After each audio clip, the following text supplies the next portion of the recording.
ശൈഖുന മുഹമ്മദ് സുലിയാനെ കുറിച്ച് വാപ്പാക്ക് വേദന ഉണ്ടായിരുന്നു, ഈ കുട്ടി കുത്തം വിടുവന്നു. കാരണം എന്താ, പാതിരാത്രി വീട്ടിൽ കൊണ്ട് കയറി. അതുകൊണ്ട് ഉമ്മാനോട് പറഞ്ഞു, മേലാൽ അവന് ചോറ് കൊടുക്കരുത്. സമയം എപ്പോഴാ നോക്കൂല, ഓങ്ങോട്ട് കയറി ഒരു വഴിക്ക് ചിലപ്പോ അപ്പൊ തന്നെ ഉണ്ടാക്കി പോകുന്നു. അങ്ങനെ വാപ്പരിക്കൽ കാവലെന്ന കൊലായി ഇതെന്താ വരുന്ന അപ്പൊ വാപ്പാനെ കണ്ടപ്പോ കൊലായിപ്പൊടി കയറിയില്ല, അടുക്കളയിൽ കൂടി കയറി.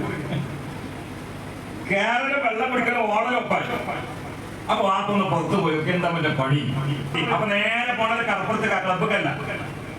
കടപ്പുറത്ത് പോയപ്പോ വാപ്പ പിന്നാലെ പോയി, കാരണം അവിടെ എന്തൊക്കെ നടക്കുന്നല്ലോ. വാപ്പ പിന്നാലെ പോയൊക്കെ ഇപ്പൊ വാപ്പനെ ഞെട്ടിപ്പോയി. കാരണം ശുഭവസ്ത്രധാരികളായ ഒരുപാട് ആളുകൾക്കിടയിൽ ഹലക്ക നടത്തുകയാണ് ബഹുമാനപ്പെട്ട ഖാദിമുൽ ഇസ്ലാം.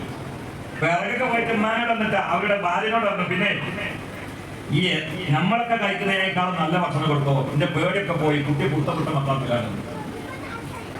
ഈ കുട്ടിയെ വളർത്തിയത് നിർവേശങ്ങളാണ്.